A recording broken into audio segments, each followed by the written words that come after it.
supaya untuk apa sih Pak? Supaya bisa interaksi. Nah, Keynes sebelum jadi Menteri Keuangan dia biasa-biasa aja, ya kerja di British Treasury, ya jadi perbendaharaan Inggris lah. Jadi raja itu punya kantor bendahara. Nah, Keynes itu bekerja di situ. Kemudian selama dia bekerja di sana, dia rajin menulis ya. Salah satu tulisannya adalah The Economic Consequences of the Peace. Jadi dari judulnya memang mencerminkan sedang terjadi perang. Kenapa? Karena ada kata-kata peace. Jadi konsekuensi ekonomi dari perdamaian. Maksudnya begini, nih orang-orang Eropa ya, kalau damai itu ekonomi kita akan begini gitu loh. Itu isi dari tulisan The Economic Consequences of the Peace. Saya juga lagi buka bukunya. Mana nih? Nah, ini. Ini sebelum General Theory of Employment, Interest and Money ya. Nah, ini dalam bentuk digital yang sudah dicetak ulang lah. The Economic Consequences of the Peace by John Maynard Keynes, ditulis tahun 1919. Nah, ini isinya apa aja sih Pak? Inilah isinya nih. Yo. Nah, Eropa sebelum perang itu ada ceritanya tuh. Treaty perbendaharaan ya, termasuk perbendaharaan tuh kalau sekarang tuh modal tetap lah, investasi ya, kekayaan aset yang dimiliki raja. Kemudian ada reparation ya, reparasi motor, reparasi komputer. Jadi maksudnya ini bab 5 ini isinya adalah bagaimana memperbaiki ekonomi gitu. Europe after the treaty, jadi Eropa setelah adanya perbendaharaan. Kira-kira itulah isi dari buku The Economic Consequences of the Peace ya. Nah, kemudian Keynes juga jadi pada tahun itu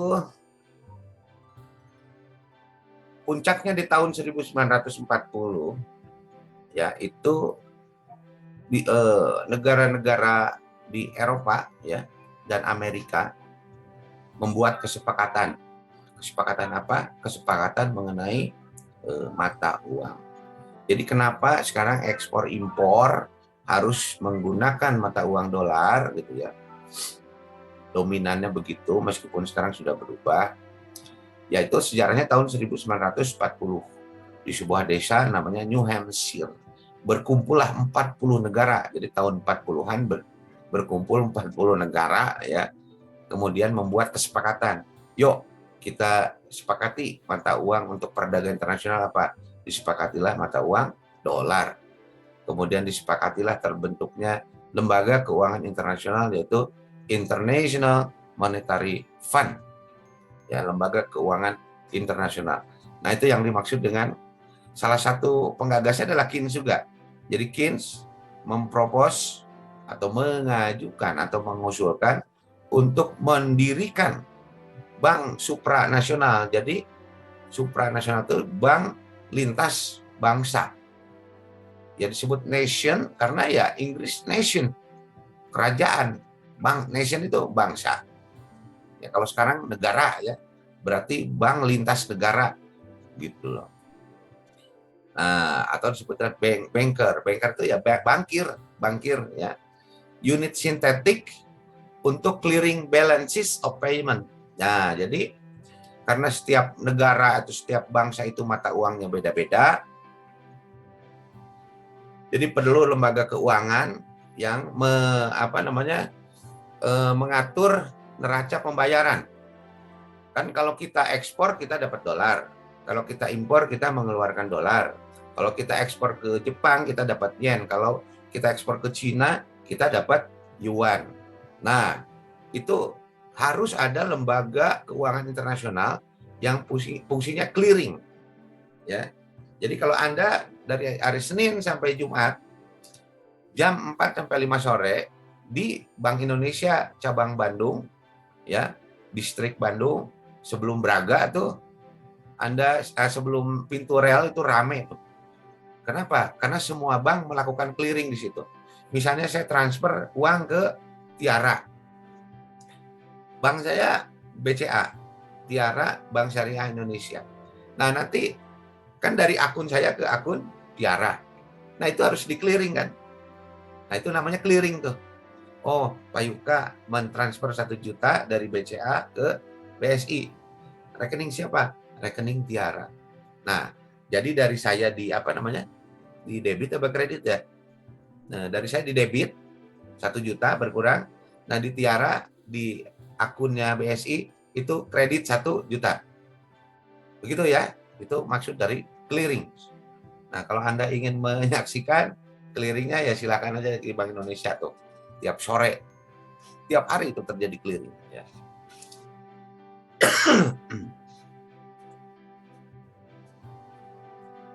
Oke. Akin juga menulis beberapa buku lainnya. Salah satunya adalah A Treatise on Money. Treatise itu artinya risalah.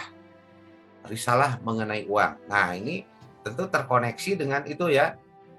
Nat Wicksell dan Irving Fisher. Gitu. Nah, Wicksell Connection. Nah, kemudian setelah itu terjadi depresi besar, Great Depression. Depression itu istilah psikologi ya. Jadi di psikologi itu ada penyakit jiwa namanya satu pusing. Nah, ini level 1 berarti penyakit psikologisnya pusing. Kemudian pusing teh bahasa Jermannya apa? Riut. Pusing, kemudian stres. Stres itu tertekan. Jadi kalau Anda yang sering stres berarti punya masalah psikologi tuh, harus diobatin. Kemudian lebih dalam dari stres adalah depression. Lebih dalam dari depression adalah schizophrenia. Schizophrenia. Jadi hampir gila tuh schizophrenia tuh ya. Jadi apa yang dipikirinnya tuh seolah-olah nyata. Teman saya dulu waktu kuliah tuh ada yang begitu tuh. Kasihan banget. Kasihan. Jadi apa yang diimajinasinya itu seolah-olah real tuh. Sampai memukul teman saya dipukul tuh di kampus. Dipukul. Kaget kan kita nih. Kenapa tiba-tiba mukul teman gue nih?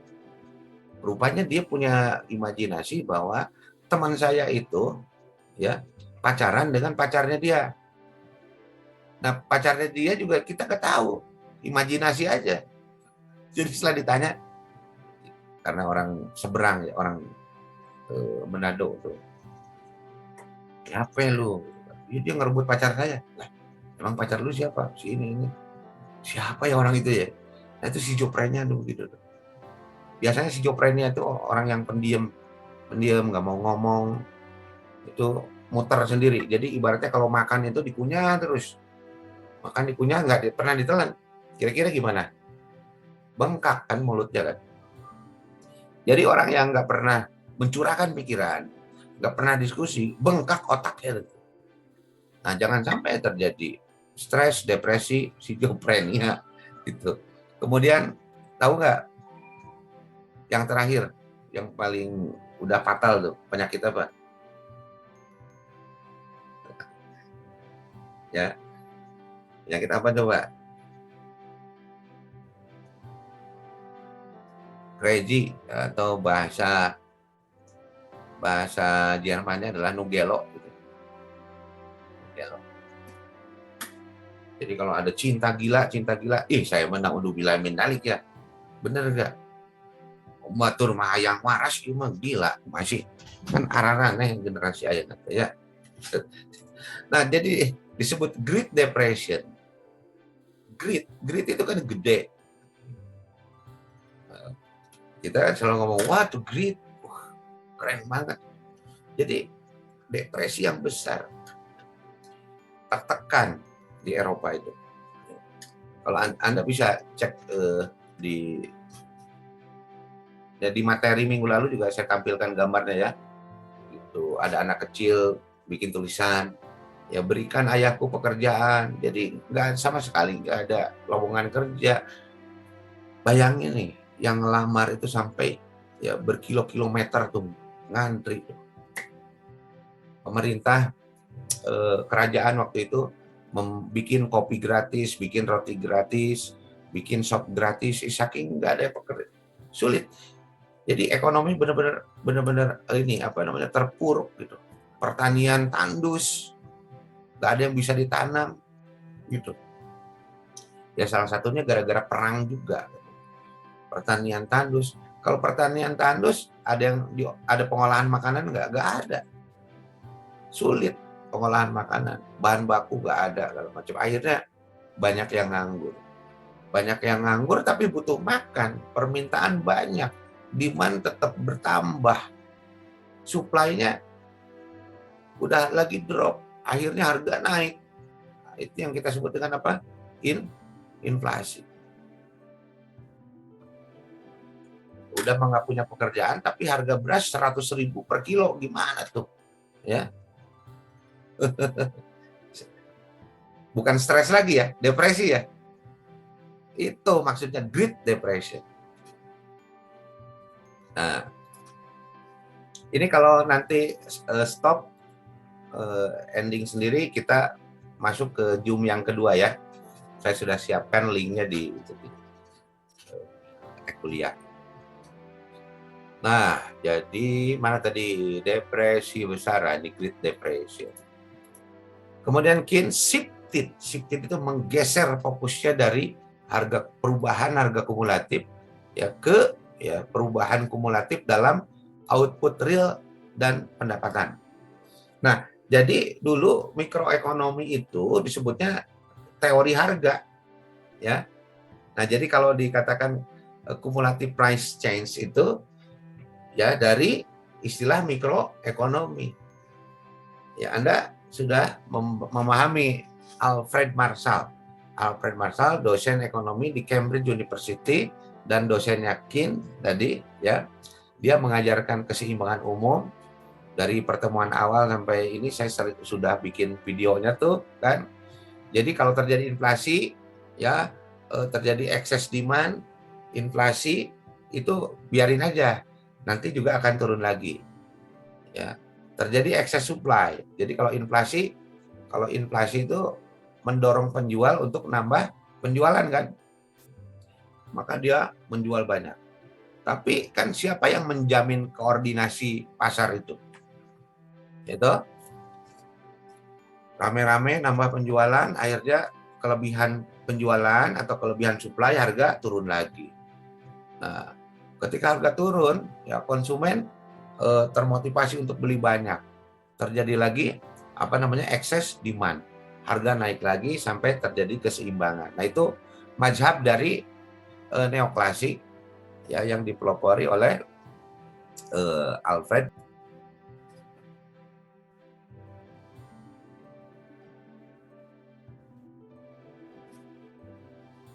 Sambil nunggu 1 menit lagi yang lain, silakan kalau ada yang ini mau bertanya atau komentar.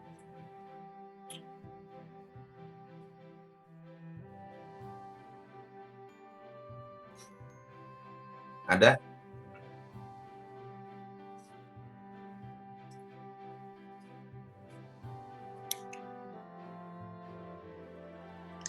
Pak, izin bertanya. Silakan, Lofi. Mana lo? Iya. Mungkin yang barusan yang tentang clearing itu aku masih kurang ngerti. Maksudnya dari clearing tuh kayak gimana gitu, Pak? Kamu banknya apa? Kamu punya rekening nggak? Punya. Bank apa? BSI. Nah, saya misalnya BCA. Nah, kita transaksi misalnya. Kamu jualan apa misalnya? Jualan donat gitu kan. Beli apa? Online kan. Oke, beli. Saya transfer 1 juta. Gitu kan. Kamu pernah transfer uang nggak? Pernah. Di handphone atau di ATM? Pernah? Pernah. Itu kan ada nomor rekening kita, kemudian nomor rekening tujuan. Ya, berarti yang saya transfer adalah tujuannya adalah ke rekeningnya Lofi di Bank Syariah Indonesia. Nah, saya punya akun kan, debit, kredit. Ya. Nah, kalau saya transfer berarti ya rekening saya di debit. Dikeluarin sebesar berapa? 1 juta. Keluar tuh. Ke siapa? Nyari-nyari dia kan. Ya harus ke Lopi. Lopi itu mana? Di Amerika banyak namanya Lopi. Ya. Di Cijerah juga ayah ngaranna Lopi. Bener deh. Di Cisarantan ayah, ya di Sukabumi ayah ngaranna Lopi. Nu mana ya taruh? Lopi di Indonesia di bank mana? Bank Syariah. Oke. Bank Syariah mana? Kan BCAG Syariah. Bank Syariah Indonesia. Oh, truk ketemulah nomor rekeningnya. Nah, di Lofi itu masuk ke dalam akun kamu tuh kredit sebesar 1 juta. Jadi yang saya di debit 1 juta, yang kamu kredit 1 juta. Karena saya di Bank BCA, ya, dan yang melakukan transaksi tidak hanya Yuka Sundaya, tapi jutaan orang yang lain. Terjadi perubahan neraca kan di bank itu kan. Di Bank BCA terjadi perubahan neraca. Karena ada lalu lintas uang, posisi kredit dan debit berubah. Di BSI juga begitu. Yang nerima uang bukan Lopi aja, jutaan orang. Terjadi perubahan posisi keuangan, terjadi perubahan kredit debit. Nah, perubahan kredit debit di bank saya dengan banknya Lofi, yaitu harus di-clearin. Di-clear. Clear itu kita punya masalah, clear nggak sih? Udah clear. Clearnya gimana? Ya gue udah maafin lu udah maafin gue. Itu dalam pergaulan begitu. Kalau dalam perbankan, oke. Oh ya benar nih, Yuka Sundaya sudah transfer 1 juta ke apa? Ke Lofi, gitu kan? Transfer ke Lofi. Nah tentu ngeceknya nggak manual sekarang kan, sudah pakai sistem, sudah pakai pemrograman. Tapi kan butuh otorisasi. Paham nggak? Paham, Pak, paham. Nah, jadi untuk ini perubahan neraca keuangan. Tadi oleh Kin disebut dengan balance of payment. Payment itu kan karena dari transaksi. Kan? Oke. Clear? Clear, Pak. Makasih. Kalau clear ini berarti clearing juga. Clearing dalam tukar menukar pikiran. Oke, saya lanjutkan ya. Nah, ini karena sudah cukup banyak juga.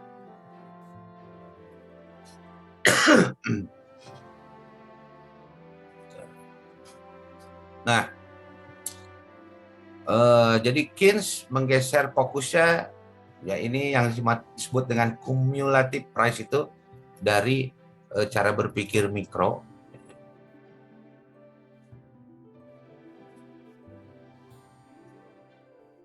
Ntar nih ada yang baru masuk juga.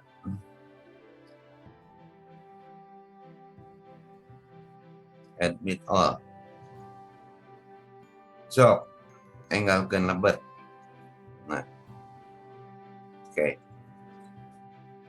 Jadi bergeser pikirannya dari isu tentang harga ke isu produksi atau isu output dan pendapatan. Itu yang terjadi tahun 1929, 1930. Nah, hasil daripada perubahan itulah dia tuliskan dalam sebuah buku yang tadi kita introduksi di awal. Teori umum, kesempatan kerja, bunga, dan uang. Nah, makanya ini kalian tuh kalau baca buku itu, baca dulu benar-benar kata pengantarnya. Karena di kata pengantar itu ada rangkuman isinya. Sehingga ketika kita baca bab per bab, itu hanya tinggal memperoleh detail dan pembuktiannya saja. Ini kata Keynes di preface. Preface itu kata pengantarnya ya.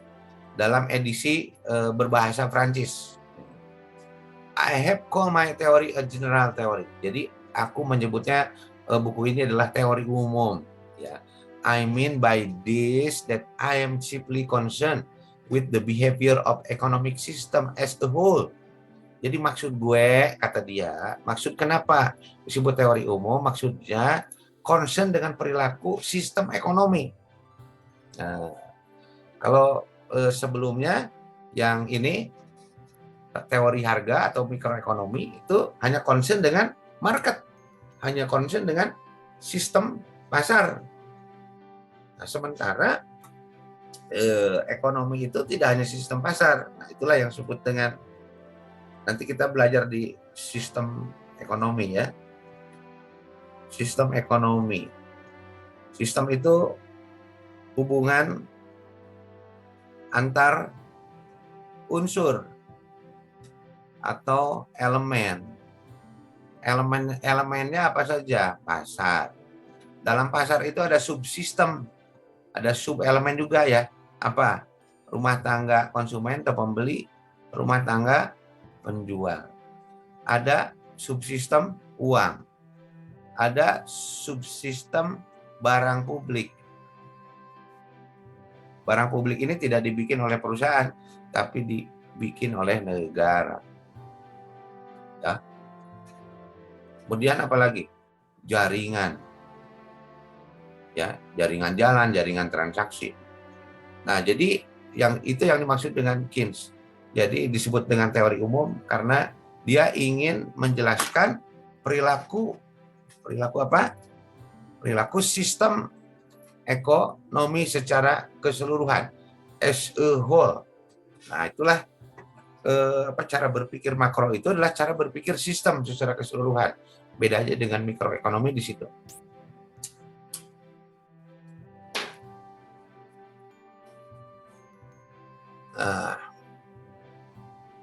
Oke, saya terusin dikit nih. It is sound that generally speaking, the actual level of output, tingkat output yang aktual. Nah, jadi di sini kita sudah ngomongin yang aktual dan yang ekspektasi. Yang aktual itu yang nyata, yang ekspektasi itu yang diharapkan. Karena Keynes juga merangkum aspek psikologis dari perilaku ekonomi. Baik rumah tangga konsumen maupun produsen itu punya harapan kan. Anda punya harapan semester depan lulus, kemudian punya harapan setelah lulus bekerja dengan income sekian, nah itu ekspektasi. Setelah seiring berjalannya waktu, itu akan terjadi apa yang disebut dengan kinerja aktual. Gitu cara berpikirnya ya.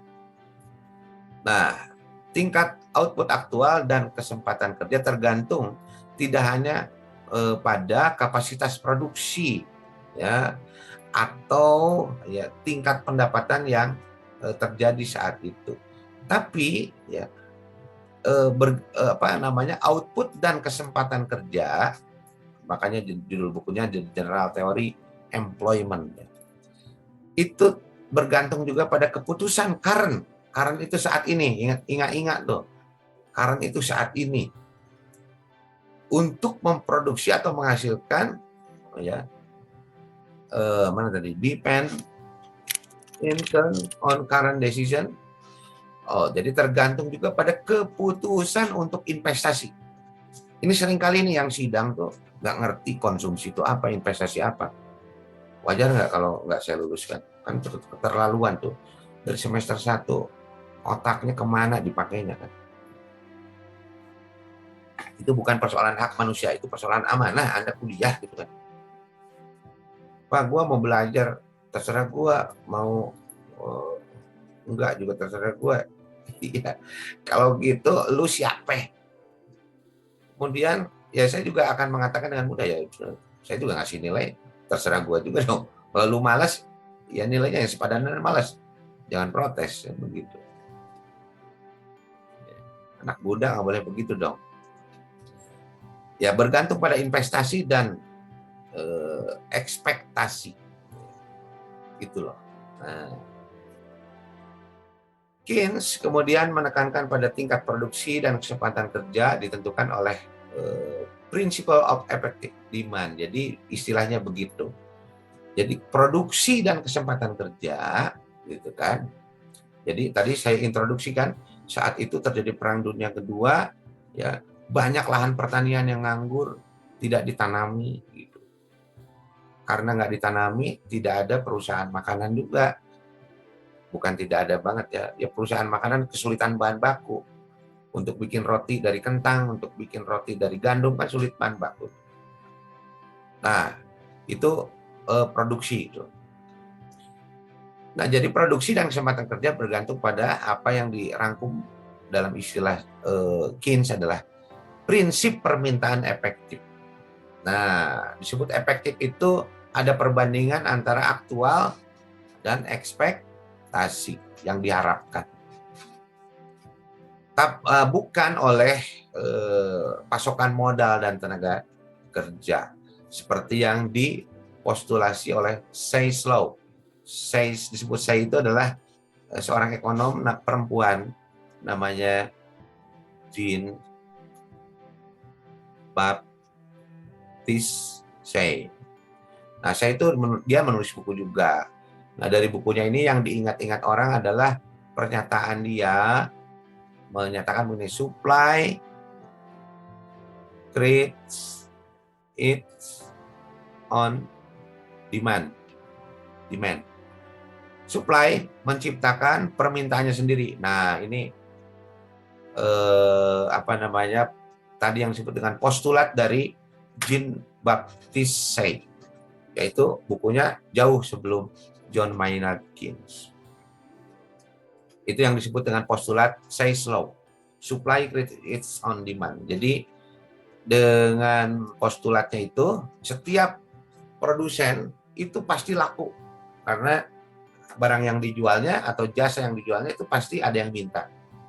Ternyata kenyataannya tidak begitu. Nah, makanya si Keynes mengatakan begitu. Not by supply, jadi tingkat produksi dan kesempatan kerja itu bukan dipengaruhi oleh pasokan modal dan tenaga kerja, tapi oleh prinsip permintaan efektif. Nah, Keynes kalau saya rangkum basic makronya itu, jadi kalau Anda baca lagi buku Sandelin, yaitu akan connect dengan penjelasan saya nih, ya. Jadi kegiatan ekonomi itu, ini saya ringkas saja nih, ada yang aktual, yang sudah terjadi dengan rencana. Rencana ini istilah lain dari ekspektasi. Ingat-ingat ya. Ini sifatnya nyata nggak? Anda punya rencana nggak? Rencana yang terdekat apa? Lulus kuliah. Gitu kan? Jadi setiap orang punya rencana. Rumah tangga konsumen punya rencana. Rumah tangga produsen punya rencana. Termasuk ya kampus kita punya rencana. Rencana apa? Rencananya apa? Tahun kemarin, tahun ini rencana, tahun ini ya, tahun depan lah. Tahun depan rencana akan menerima mahasiswa misalnya 3.000 orang. Kenapa 3.000? Yaitu kaitannya dengan cash flow. Kan Unisba harus bayar gedung, harus gaji dosen, gaji karyawan kan? Ya enggak? Jadi harus ada jumlah mahasiswa yang memadai jumlahnya. Maka muncullah angka 3.000. Tahun depan berapa? Pun halnya petani, ya punya ekspektasi, punya rencana. Ya, tahun ini ya atau tahun depan produksi padinya ekspektasinya berapa ton, jagungnya berapa ton, palawijanya berapa ton. Jadi ini nyata ya. Jadi setiap pelaku ekonomi itu punya rencana dan punya aktual. Nanti aktualnya gimana? Kan gitu kenyataannya. Jadi yang rencana bisa tercapai, rencana bisa yang aktualnya bisa di bawah rencana, bahkan yang aktualnya bisa di atas rencana. Ekspektasi Anda misalnya setelah lulus kuliah punya income berapa? 15 juta. Aktualnya 10 juta. Berarti under apa? Under target. Ya. Kalau aktualnya 20 juta berarti over target. Melebihi target. Nah, jadi kalau yang aktualnya itu di bawah target, itu yang saya sebut dengan ujian, introspeksi. Kalau yang aktualnya di atas target, itu yang gue sebut dengan bonus dari Allah tuh. Makanya kudu bersyukur. Arti itu.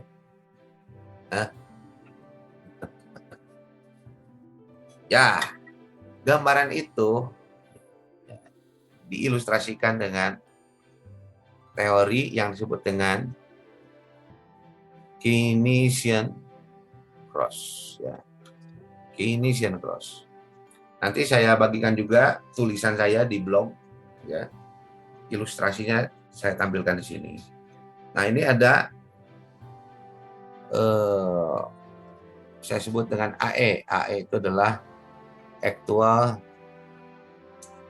expenditure. Jadi pengeluaran aktual. Pengeluaran itu apa aja, Pak? Ada pengeluaran konsumsi, pengeluaran investasi, pengeluaran pemerintah, dan ekspor. Oke? Konsumsi, ya rumah tangga konsumsi. Siapa yang bikin investasi? Rumah tangga, perusahaan, produsen. Siapa G? Yaitu pemerintah. Atau fiskal. Ini siapa? Rumah tangga luar negeri. Jadi konsumsi, investasi, pengeluaran pemerintah, dan ekspor itu adalah komponen dari expenditure. Komponen dari pengeluaran. Nah, kemudian ada, kita tampilkan yang tadi. Yang warna apa ini? Planet expenditure. Komponennya sama. Ya cuman warnanya merah nih. Nah, ini adalah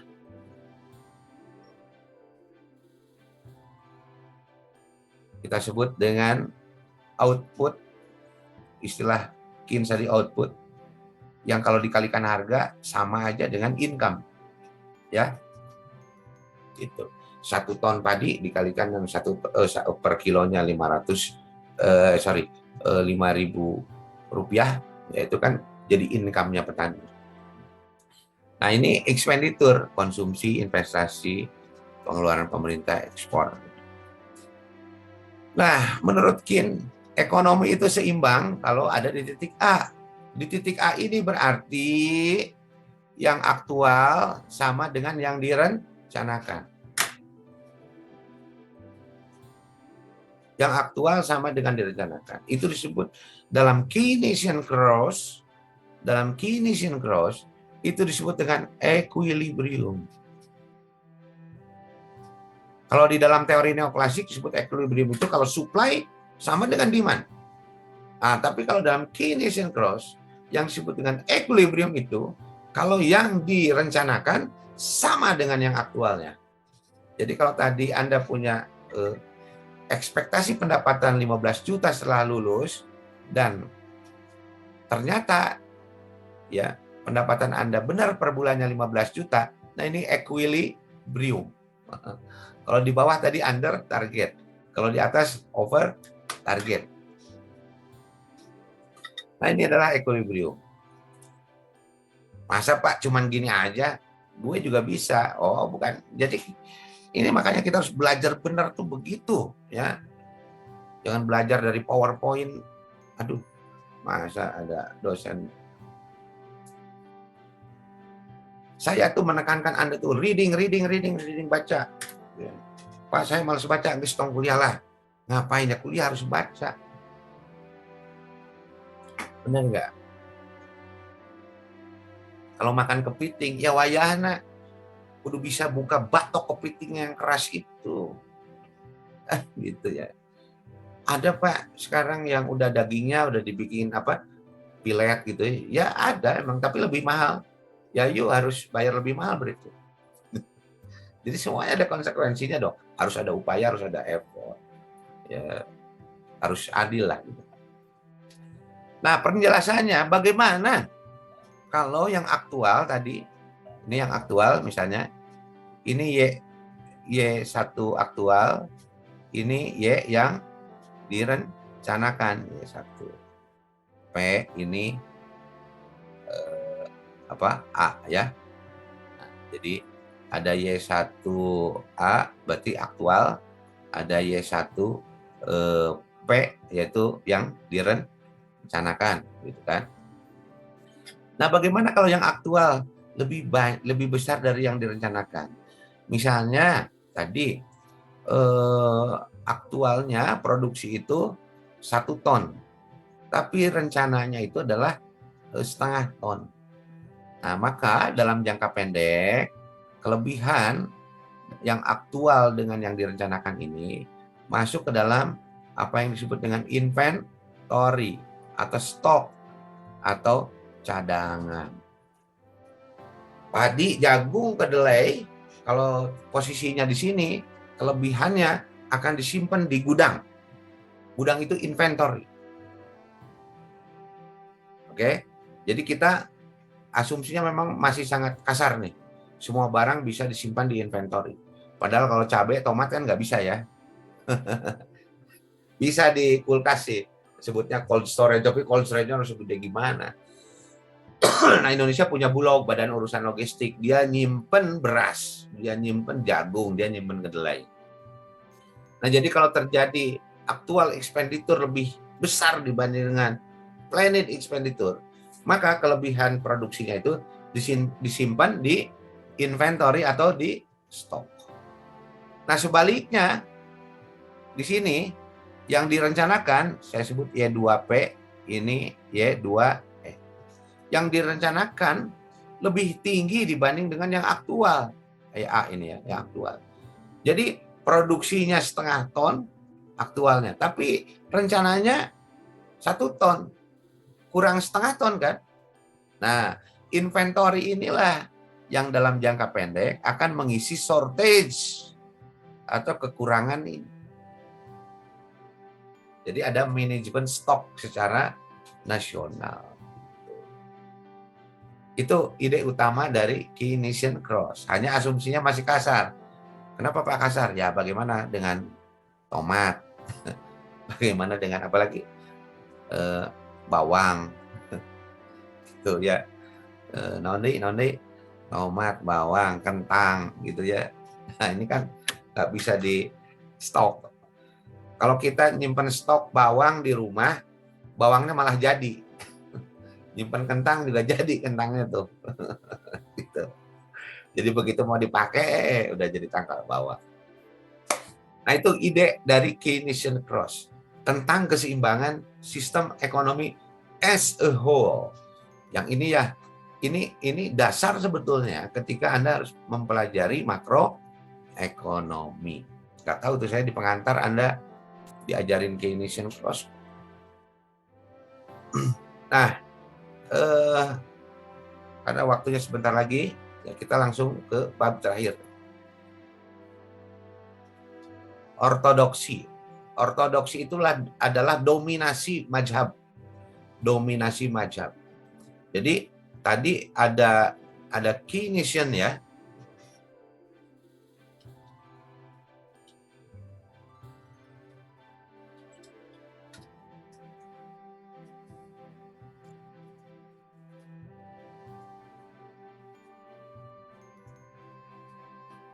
Nah, ini saya putar lagi ke halaman sebelumnya. Ada Keynes, ada Keynesian. Keynesian berarti ekonom yang sangat merifer pada pemikiran Keynes. Ya, paham nggak? Nah, itu ortodoksi. Jadi dia nggak mau berubah. Kalau kata teorinya begitu, ya harus begitu. Ya, kenyataan itu harus sesuai dengan teori. Nah, itu ortodoksi. Nah, kebalikan dari ortodoksi adalah heterodoks. Ortodoks versus heterodoks.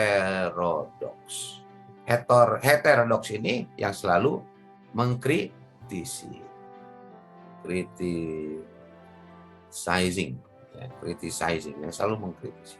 Kalau ortodoks itu ya namanya juga ortodoks ya. Panduan kebenarannya adalah mazhabnya. Panduan apa yang dia sebut kebenaran adalah aliran pemikirannya atau yang dia sebut dengan teorinya. Teori itu kan logik ya. Logik yang sifatnya deduktif. Nah, ada ortodoks dan heterodoks. Nah, bab terakhir ini harus konsentrasi penuh. Yang helai-helai tadi coba dibikin seger dulu. Ya, karena ini akan kita tutup nih. Kemana nih larinya sejarah pemikiran ekonomi itu? Larinya ke metodologi. Ya, logos, logika, metode berpikir. Ke metode berpikir apa ya? Karena kalian mau jadi sarjana ekonomi, metode berpikir thinking like an economist. Ini bukan istilah saya, istilah Menkyu, istilah David Romer, istilah ekonom juga. Gitu loh. Jadi Anda semester berapa sekarang? Semester 3 apa semester 5? Ya harus sudah. Kalau bayi itu udah mulai jalan kaki, ya, sudah mulai berlari. Gitu loh. Itu yang harus Anda evaluasi ke diri Anda. Otak saya semester ini IQ-nya naik berapa nih untuk jadi sarjana ekonomi? Hirup jangan kumangke, beda ya dengan ikhlas tuh. Bahkan harus ikhlas jadi kumangke, salah itu. Ya, kok ikhlas mikirnya kumangke? Enggak, ikhlas itu harus usaha dulu, kan gitu. Pada akhirnya nanti setelah lulus jadi dari sarjana ekonomi bangunan, Anda jadi pengusaha, Anda jadi di bidang yang lain, yaitu urusan lain kan, gitu. Oke. Nah, ini ada seseorang namanya George Bernard Shaw, ya, who was also a member of the Fabian Society and co-founder of London School of Economics. Nah, jadi dia membentuk dia anggota dari masyarakat Fabian, nanti cari aja di Wikipedia gitu kan, Fabian Society itu di mana. Nah, dan dia mendirikan mazhab ekonomi London. Mazhab school itu mazhab. Jadi kalau Anda dibilang sekolah, itu supaya Anda mengambil sebuah pemikiran, gitu. Artinya sekolah itu school. Nah, orthodox dan heterodox economic. The preceding chapter have shown that the view on economic problem have varied over time. Jadi dari halaman pertama, dari pengantar sampai sekarang, kita itu melihat have shown. Si Sandelin sudah menunjukkan dan Anda sudah melihat bahwa masalah ekonomi itu berubah setiap waktu, over time. Termasuk tadi tahun 1914 ada Perang Dunia I. 1929 ada Perang Dunia ke-2.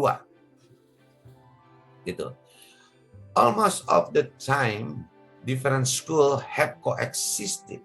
Jadi setiap perubahan waktu selalu muncul mazhab yang baru. Ya. Often with one school dominating. Dan sering terjadi karena ada berbagai aliran pemikiran. Ya, ada salah satu aliran pemikiran ekonomi yang mendominasi. Salah satunya adalah yang kita tadi pelajari, Keynes. Dan sebelum Keynes itu ada Ricardian. Sampai sekarang juga ada Ricardian. Itu loh. Dominasinya masih kuat. Pak Yuka ada di mana? Nah, unik nih. Kalau saya ditanya begitu, saya ada di mana-mana. Jadi kalau dalam Muslim itu kan ada mazhab Syafi'i, Hambali gitu ya. Maliki gitu. Nah, kalau saya tidak bermazhab. Kenapa? Ya ngapain bermazhab? Economic problem have varied over time. Masalah ekonomi akan berubah terus. Jadi kalau kita ortodoks, ya sorry ya, jadi kepala batu gitu. Dan pikirannya tidak fleksibel. Nah, itulah posisi Yuka Sundaya dalam Different School of Economic Thought. Dosenmu, ya. Nah, other approach, pendekatan yang lain, at variance, yang berubah dengan mazhab yang mendominasi disebut dengan heterodox. Ada pengikutnya nggak? Ada nih. Their followers do of course consider them as correct. Jadi mereka juga mengklaim ya mereka lah yang benar. We hope that we have been able to show that there is no easy way to say which school is the correct one. Kita ini sulit mengatakan. Jadi Anda sering bertanyakan, Pak, mana yang benarnya, macam mana yang benar? Ya, nggak bisa. Karena mereka berkembang pada fasenya masing-masing ya.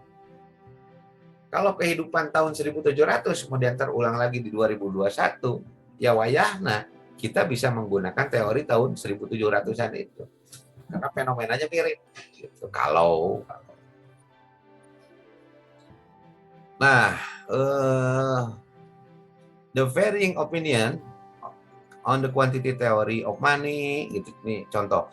Jadi beragam opini mengenai teori kuantitas uang, kebijakan untuk memaksimumkan kemakmuran sosial dan kesejahteraan, itu contoh-contoh aja. Oleh karena itu kombinasi ya of respect for and criticism different opinion is an advisable attitude for serious economists. Nah ini catatan terakhirnya nih. Kita harus kritis ya terhadap beragam opini. Misalnya di media ya. Covid menyebabkan ekonomi lesu. Nah, itu bentuk opini. Kemudian kita ini mengkritisi. Kritisnya itu di mana? Kok bisa ya Covid melemahkan ekonomi? Oh ya karena ada PSBB, ada PPKM, kegiatan ekonomi dibatasi. Ya kalau dibatasi transaksi juga terbatas. Kegiatan bekerja, semua terbatas, belajar juga terbatas. Maka income juga jadi dibatasi. Jadi dikompres gitu. Nah, jadi kita harus kritis terhadap opini-opini yang berkembang. Pak, ada duitnya nggak sih biar begitu? Ya ada lah, kan gue ngomong ini. Kalau saya ngomong ini bersemangat atau tidak? Menurut Anda saya ngomong ini bersemangat atau pura-pura? Bersemangat, Pak. Semangat, Pak. Iya, ya mohon maaf. Ya. Karakter saya ini jadi duit. Jadi saya punya pendapatan tidak hanya dari kampus saja. Dari luar juga. Meskipun saya tidak promosi jualan gitu kan. Oh, saya ekonom gini, enggak. Ya, tapi alhamdulillah tuh selalu ada yang percaya. Dan cara berpikir inilah yang laku juga jadi duit itu. Jadi kalau Anda berpikir ya apa cuman ngomong doang. Ya lu umur berapa tahun? Gue udah 45 tahun. Udah mengalami banyak makan asam garam. Dan kenapa mau ngomong begini? Lah itu sumber rezeki kita itu dari cara berpikir. Pak, aku mah begini, ya udah nggak usah jadi sarjana ekonomi lah.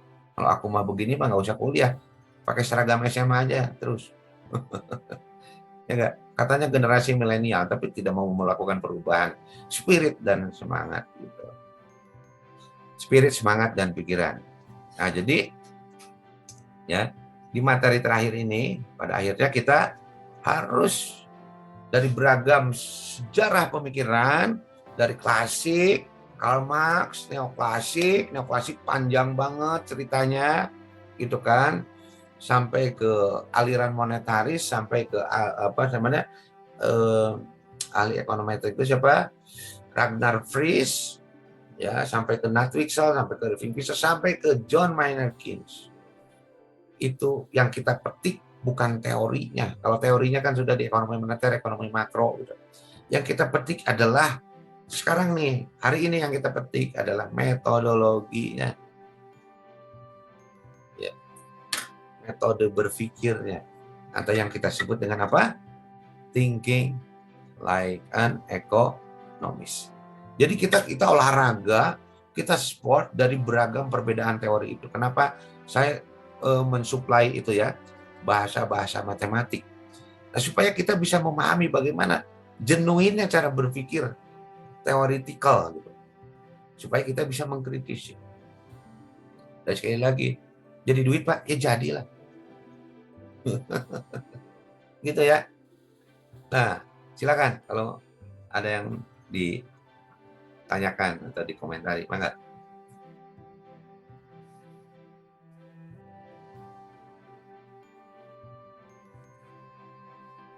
Ini pertemuan Zoom kita pertama ya. Dari pertemuan pertama sampai akhir. Ya, Anda bertanya nggak sih, kenapa sih Pak Yuka jarang mengadakan pertemuan Zoom? Pasti ada yang bertanya kali ya, mungkin ada yang bertanya begitu. Ya, saya mengagendakan pertemuan Zoom-nya ya terakhir ini, di penghujung. Tapi penekanan saya adalah pada kemampuan membaca. Serius ya. Di sidang itu ketahuan. Anda itu jam terbang bacanya harus tinggi. Ya. Nanti ketahuan di sidang tuh, mana yang bacanya satu semester sekali, mana yang bacanya 1 bulan sekali, mana yang rajin baca itu kelihatan. Nggak bisa ditutupi oleh, sekali lagi sorry, nggak bisa ditutupi oleh kecantikan, nggak bisa ditutupi oleh kegantengan, nggak bisa ditutupi oleh jas, nggak bisa ditutupi oleh dasi. Satu kata yang terucap dari mulutmu itu mencerminkan pikiran yang sudah terakumulasi dalam kepalamu itu. Dan kita bisa membaca, oh ini jam terbangnya masih ada. Mana kalau jam terbang bacanya masih segitu ya, masa mau diluluskan? Bukan ancaman ini. Ini konsekuensi karena Anda mau jadi sarjana ekonomi. Konsekuensi